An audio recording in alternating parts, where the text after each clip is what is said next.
What's going on YouTube? My name is Brent Simmons, and if you're new to my channel, we are in the Lifted Lifestyle Warehouse. This is the supplement and wellness brand that I own, and something I do for fun on the side because I'm a huge car nerd, car enthusiast, is I buy and sell cars. And so right now I happen to have the Audi RS7 Performance Prestige Edition. So this is the 605 horsepower edition. Now, in my opinion, it is one of the craziest combinations of performance, comfort, and luxury that's on the market right now. So what we're going to do is we're going to kind of go around the car, explain some of the features, go out and drive it, explain the different performance things it has going, and also compare it to some of its closest competitors. What we'll do first is walk around the outside of the car, and I'll explain some of the things that are on the exterior. So as we're walking around the outside of the car, one of the first things that at least I noticed, and I think most people notice, are these wheels. There's 21-inch wheels that only come on the Performance Edition, and they also have the ginormous ceramic brakes. So those are extremely important when you're on a track or you're doing really high speeds and you need to come to a stop quickly. You'll see that it has the carbon fiber mirror caps. I think those look really, really clean. There's carbon fiber accents all over this car, as you will see. And what I think really sets a car apart from it, other cars that are similar, is when you have little details that all play together to really just make it special. And I think they did a really good job on this car. You'll see as we go back around the lines of this car, they just did such a good job in how sleek it is. Now, the biggest competitors for this car are the Mercedes CLS 63 and also the new BMW M5. Now, this car is actually a 2016. So if you were to buy this new right now, it's almost $150,000, about $140,000 based on what options you have on there. The new M5 is about $110,000, and the CLS 63 is kind of similar to this, depending on what options you can get. You can get them down in that one in the teens, all the way up to $140,000, $150,000, depending on what you do with it. But again, since this is a 2016, this is keeping up with, if not beating, the newest models of the cars I just listed, and this is going to be able to be purchased at a much lower price. This car, to me, for what you're getting, and especially if you're buying it this year or not buying a brand new one, what you're getting for the money it's pretty incredible. So as we move around to the back of the car, you'll see this carbon fiber rear diffuser that looks really, really clean. I love the little accents that it has. It really pops. I think it looks great. Black finish tips, and the exhaust on this sounds great. The downshifts and the gargles they're pretty incredible. It's actually, when I take someone for a ride in, it's one of the first things they notice. Now, I'm going to say this.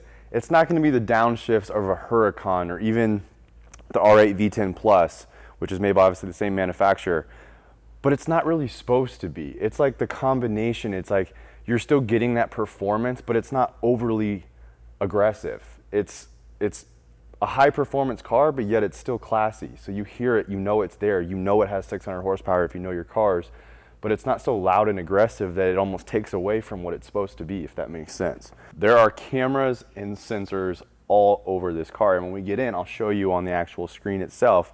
But something that's really cool is that the cameras can actually allow you to see on both sides of the rear of the car, not just directly behind. You can switch between and toggle the views of directly behind, out the two sides. Also, the front, as we move up there, you'll see has cameras that show like when you're pulling up to a curb, so you don't hit the lip, your carbon fiber lip, on a curb. So you can see that, and it also shows out the sides of the front as well. So there's sensors and cameras everywhere. Pretty much all the accents, everything on here other than the carbon fiber, are black. So you have the black here, or the door handles, everything. And I just like that. It's just so clean. It doesn't have anything random popping out. And to me, that can be a huge mistake. The reason why I'm opening the door right now is we're not going to get in yet because I want to show you the front of the car, but these are the soft close doors, means you just set it on the hinge and it closes on its own. Now, from a personal opinion, is it a cool feature? Yes. You see it on a lot of like Mercedes S-classes, things like that. But the reason why I don't really like it on my vehicles is you feel like an asshole every time someone's getting in and out of your car and you're like, don't slam my doors, because it's not good for it to slam them on those soft closed doors. So you have to be like, just set it on there. And it's just, I don't know. I don't really like it. It's a cool feature, yes, but it's not something that's really important for me to have, but it's nice. Obviously, you see the wheels again. They just pop so much. I think they look incredible. And if you'll see, there's black inserts in different areas. So it gives it that like three-dimensional look. And especially when it's moving, it really looks clean. As we move around to the front, you see the headlights. I think Audi does one of the best jobs about how they, shape their headlights aesthetically, everything, the way the lights look. They just do such a good job with them. You'll see more carbon fiber intakes there. The black grills, these huge intakes here in the front to increase airflow into the engine. There's a clear bra on it right now. When I picked this car up in Utah, there's a little mark from a rock on the clear bra that can be easily fixed. Right now, if I was going to do anything, so what I do, if you've seen any of my older videos, there's not very many car videos on there yet, but we're going to start doing more of this because I really enjoy this. But if I was going to do anything to this car right now, I would black out the Audi emblems. I think that would look really clean just because everything else is already black. But what I was going with that is I used to have an i8 that I wrapped Nardo gray. And originally I was planning on doing a wrap with this. But the reason why I'm not is because I feel like this car is for someone who wants to still use a four-door, hatchback that can fit, we'll show you the trunk in a little bit, it can fit golf clubs, it can fit a bunch of suitcases. You can take this on a road trip, okay? But then it also has this crazy performance side. So I feel like it's the perfect car for a businessman or woman that wants to be able to drive this every day, but also wants that performance there when they need it. So I felt like if I wrap this a crazy color, like a military matte green or, whatever, any other colors I was thinking of doing, it almost would limit the audience and it wouldn't appeal to the right person. So that's why I'm not doing it. But the Nardo gray is a color that's actually optional as a stock option choice, and they do a blue. So Audi already does a couple pretty intense, cool colors without having to wrap it. So that's why I'm not doing that. You'll see it has these massive sensors here on both sides and cameras throughout. Now that's because it has a couple really cool features. One, it has the assist system, basically I think it's called Audi Assist, I might be wrong. But when you're driving and you're not necessarily paying attention, you're texting or whatever, like you shouldn't be, and someone stops in front of you, the car picks up on it and warns you, and if you don't pick up on it, it stops on its own. That's a great safety feature, but also it has the adaptive cruise control. So you're on a road trip, like I said, you can set that on the adaptive cruise control. It's gonna keep you the distance you set between the other cars and just makes the road trip much easier and more enjoyable. It also has sensors, and I actually learned this when I was driving it back, and it was the first time I've actually ever had a car, I didn't even know about this feature. When you have your brights on, it picks up on the lights in the distance of another car and auto dims your brights so you're not flicking back and forth the entire time. Overall, aesthetically, I think they did an awesome job with the car. The lines are just so smooth, they're so clean, the way everything flows into the back, it being a hatchback. Normally, I'm not really a hatchback fan, but they did such a good job with this car, I love it. Even the way that the lines meet up with the sunroof and it comes back down into the back windshield, it almost has the back end, when the tail lights are on, it has a little bit of that Huracan feel to it. And then when you see the hexagon seats and the different things they did on the inside, it's almost like a sedan version. It's not, but in my mind, it kind of is. So before you grill me in the comments, it's just a personal opinion. I could go on and on about the exterior features of this car, how good it looks, all those kinds of things, but I want to save plenty of time to go over everything that's on the interior, show you guys the systems, and then the most fun part, actually driving it in the performance side. So before we do that though, I just want to make one more comment about the outside. I already mentioned the M5 and the CLS Mercedes. In my opinion, this is prettier. The new M5 is a good looking car. The CLS is a good looking car. I just think that the way this flows, it just looks a little bit better in my opinion. So let's go ahead and jump on the inside and I'll start going over some of the interior features with you. All right, so obviously now we're on the inside of the car and I'm going to show you guys some of my favorite features about it. Now, first of all, the first thing I love is these seats. They remind me of the seats that are in a Huracan. I love the pattern with the white stitching. It just looks so clean. And these seats are actually extremely comfortable. They have tons of different lumbar support options you can pick from to make it exactly the way you want. The bolsters on the side are sometimes, and I know it's kind of a problem for me because I'm a larger size guy, sometimes they're too tight. like they're too narrow and it's not comfortable for my back, but these are wide enough and I think that they're actually extremely comfortable. I think they did a really good job with the center console here. You know, it's pretty clean looking. I love the black accents in here and everything, because you can see that's carried throughout the car like I was talking about earlier. You have the carbon fiber still here throughout the dash, center console. A pretty nice sized compartment here actually for storage. I know some people are like obsessed with storage compartments. My wife is one of those people. First thing she looks at when we get in a car is all the different storage compartments. To me, that doesn't matter very much, but some people absolutely love it. I guess when you think about it though, for a car like this that's still technically an everyday, could be a family car, storage is important. Just the quality of everything, all the materials they use in here is just top notch. Everything feels so luxurious, classy, and like there's nothing cheap about it. Even the paddle shifters have such a nice click to them.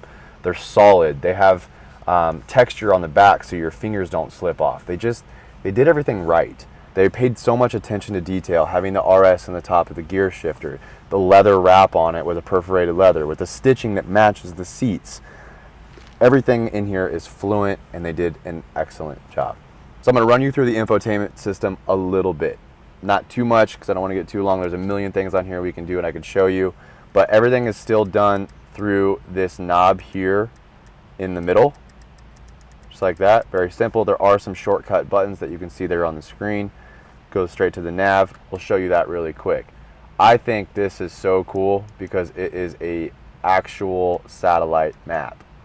That to me is absolutely awesome.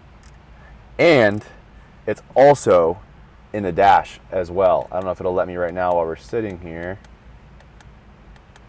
There it is right there as well. That's so cool, especially when I was driving it back when I picked the car up. Having that there, and then also it has the heads up display and puts the map in. You're not going to get lost. You got 3 maps. If you get lost, you have no excuse. You better not pull over and ask for directions. I don't care who you are. Start stop button is right here. I think that's a really cool location. Most of the time it's on this side. I actually have not seen it on that side before, and I actually like it because someone like me, when I'm sitting here, that's actually easier than over here. I don't know, I just like it. It makes sense to me. Throw you through some of the other media options. It still has Bluetooth through your phone, all those kinds of things. You can plug it in through a regular Apple CarPlay. Pretty standard for most cars today. Here's something that's really cool.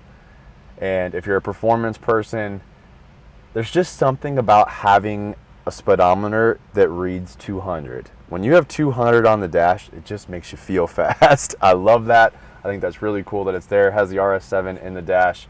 It has the rev limiter lights. So right now, because the engine is not warm enough, it'll show red at about 5,500 RPMs right now. But as the engine warms up, the red moves down and allows you to hold your RPMs higher. That's awesome as well. You know, if you know your car, it's your baby, you've driven it enough, you know where those limits are.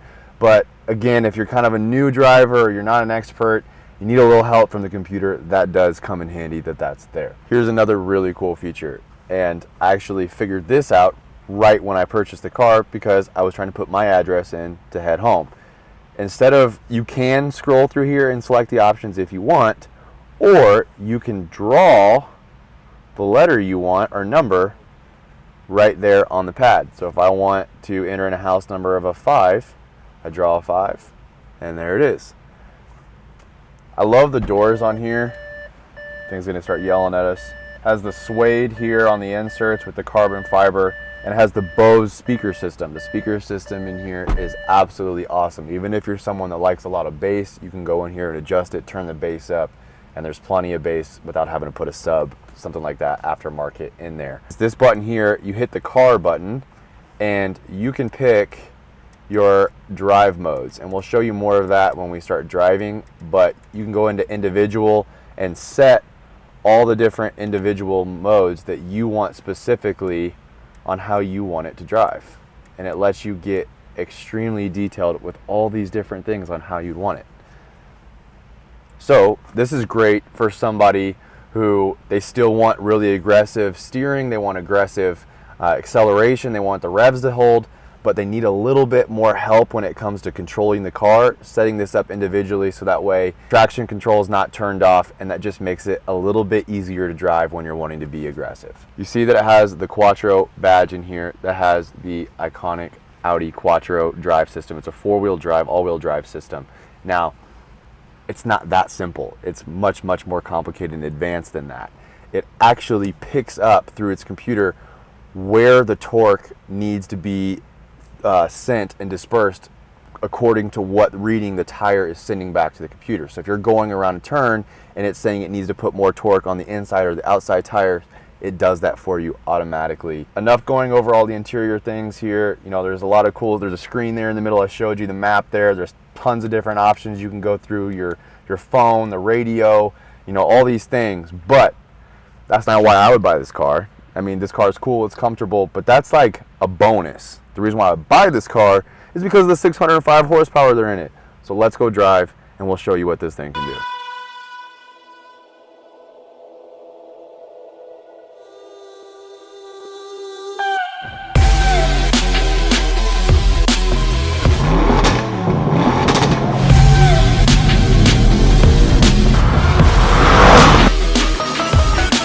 All right, now that we're in the car and we're driving, I want to show you guys the cameras I was telling you about earlier. So right now it is on the rear, but you can switch to the sides like that.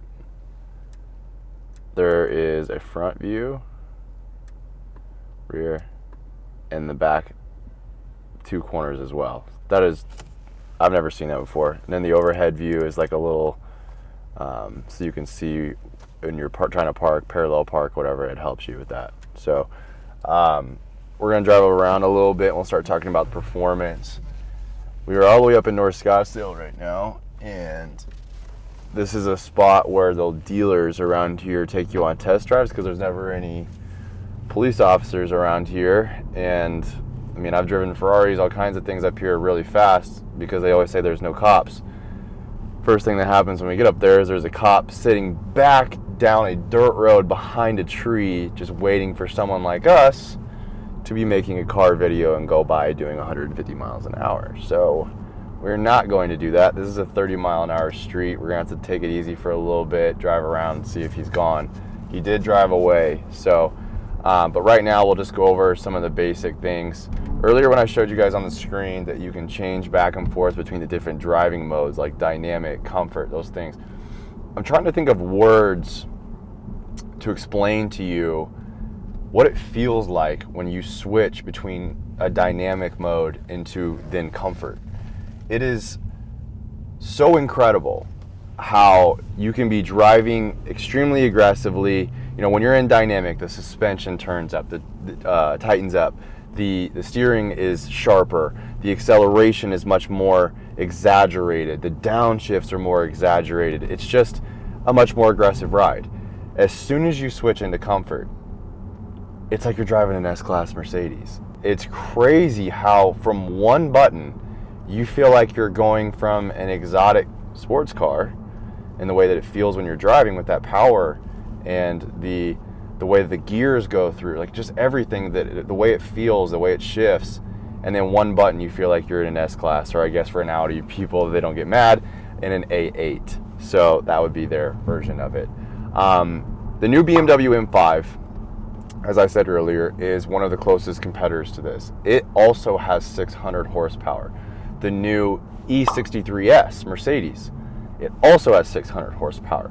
But here's the deal. Those are both brand new cars. Now, if you bought this brand new as well, it would be more expensive. The same amount of car for a lot less money, and you don't have to pay sales tax in Arizona when you buy private party. So those are a couple things to think about if you are in the market for one of these cars.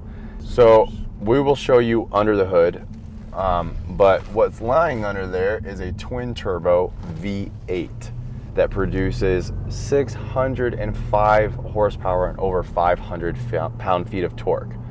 Now let me do a little comparison for you. The new Audi R8 V10 Plus, which is Audi's elite supercar at this time, has about 610 horsepower. I think it's 607, or it's right around the same. But that's a V10. That's a naturally aspirated V10. So the difference there, if you're new to cars, is without any turbos like this one has, this is a twin turbo V8, those naturally aspirated V10s are the throttle, even though they're doing much better today with turbos, there's less lag, it's still not going to be as sharp, as quick as a naturally aspirated V10. And on top of that, the sound of that car is incredible, because I've had people say to me, because when they know what the car is, they know what the engine is, they're like, which one would you rather have? But to me, I don't really feel like that's a fair comparison, because if you're in the market for an R8, this really isn't the car you'd also be comparing to it. An R8 V10 Plus would be more so compared to like a Lamborghini Huracan or a 911 Turbo S. Those are more closely compared cars than this. This is so unique. So I don't want to take anything away from this, but I do want to say it's not the V10 Plus. It doesn't sound like it. It's not as quick. Even though it has the same kind of horsepower, it's just set up differently. This is much more comfortable. When you're in the R8, and I drove the V10 Plus a couple months ago, it's still pretty comfortable, but it's nothing like this. It doesn't even have a center screen anymore, like the Huracan. They did away with the center infotainment center and put everything behind the dash. This has both. So when you have passengers, you're going on a trip, you're gonna want that center screen. The V10 Plus is bought to be driven, and that's it. To be just pure driving experience, and this is both.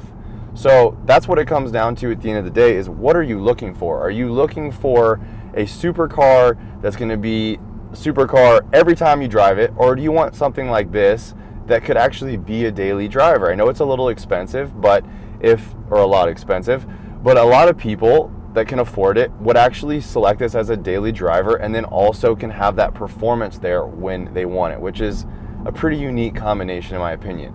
There's two ways you can shift manually in this car. There's no clutch, but the Tiptronic version, you can either use the paddle shifters, or you can actually push the gear shift over to the side and shift manually that way as well. In my opinion, that feels more like a manual than paddle shifters. Paddle shifters are, both hands are on the steering wheel, so I guess it's technically safer and everything, but you can't really replace the feeling of what a normal stick shift would be like without actually having a stick that you're shifting with. So that's why I feel like using the gear shift when you push over to the side is a lot closer to actually feeling like you're driving a manual than using paddle shifters. But what you can also do is when we shift into dynamic, which I'm going to do right now by selecting dynamic on the steering wheel. We're in dynamic now. You can already feel it tighten up. The exhaust note gets louder. It opens up those exhaust notes, even though there's only two ginormous black finish tips back there. Two of the valves are closed when you're in comfort. So now that we're in dynamic, that's open. Now also you can pull the gear shift towards you like this and shift into sport. So now we are in sport. You're gonna start hearing the gurgles, the downshifts, those pops of the exhaust, which that is my favorite thing about this car. I am a fiend for that sound. I love that sound. And we'll go from a stop right here. I haven't seen that cop. We've driven around a few times, and we'll do a 0 to 60.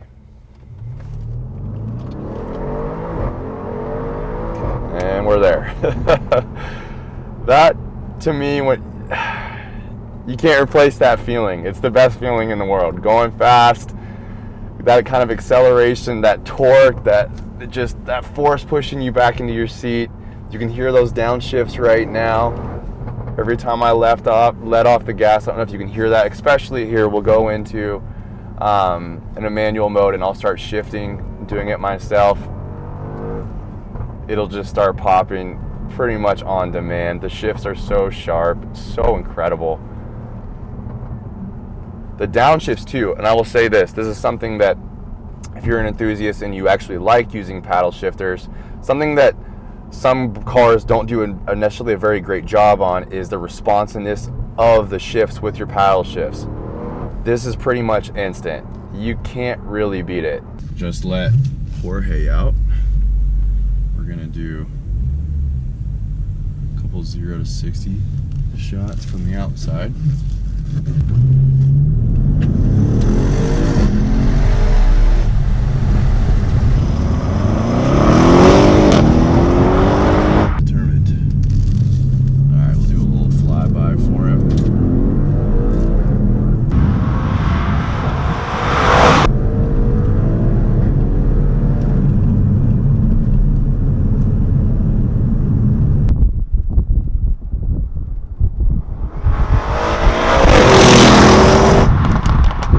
once the police officer was kind enough to, I think he knew, he let us just kind of do our thing. He drove away. We were able to get some of those driving shots, and that was a lot of fun. I hope you guys enjoyed those. But now we're heading back to the warehouse, and on the way back, I kind of want to give you my final review of the car. I don't think it's fair to review the car when you're comparing it to other cars. It's like, yeah, that's a natural thing to do. How does it add up? And if you want to do that, this 2016 compared to pretty much any other 2016 out there that's going to be in its comparable class, they don't keep up. This wins, hands down. If you want to compare this to the new versions of the M5 and the new Mercedes, it's a little bit behind, but then again, you have to spend more money to get those. But what I like to do is I like to look at when the manufacturer, Audi, set out to create this car, what were they setting out to create and how good of a job did they do at creating that? Now, I think when Audi created this car, they thought of the person in mind who wants to be able to drive a car that's in incredible luxury and comfort and all the things that this car has, but also have amazing performance when they want it at their fingertips. And to me, they killed it. They did that. They accomplished that perfectly with this car. So if I had to give it a rating score, I'm going to give it a 10 out of 10 because it has all the performance that you'd ever want from a car like this. It has all the comfort. It has all the little bells and whistles and safety systems and adaptive cruise control. And it looks incredible on the outside while still being a hatchback. So in my opinion, they did it. They did a 10 out of 10. Understanding everybody's going to have their own opinion, their own bias towards certain brands, cars, whatever. And that's what's awesome about it. That's what I love about cars, is it doesn't necessarily have to be the fastest. It doesn't necessarily have to be the most expensive or look a certain way. Different people like different things. And so you could love a car that no one else even likes. That's awesome. If you're new to this channel, I hope that you guys enjoyed this video and that you'll subscribe. We're going to be making a bunch more videos like this. Do me a favor, comment down below what your favorite car is, and hopefully at some point we'll get to do a review video of that car. I'm always looking online on Craigslist, Auto Trader, Cars.com for cars that we can, flip out of the warehouse and have some fun and make videos with. So give me some ideas by leaving that down below. I'm Brendan Simmons. I hope you enjoyed this video, and I hope that one day your dream car becomes your own car.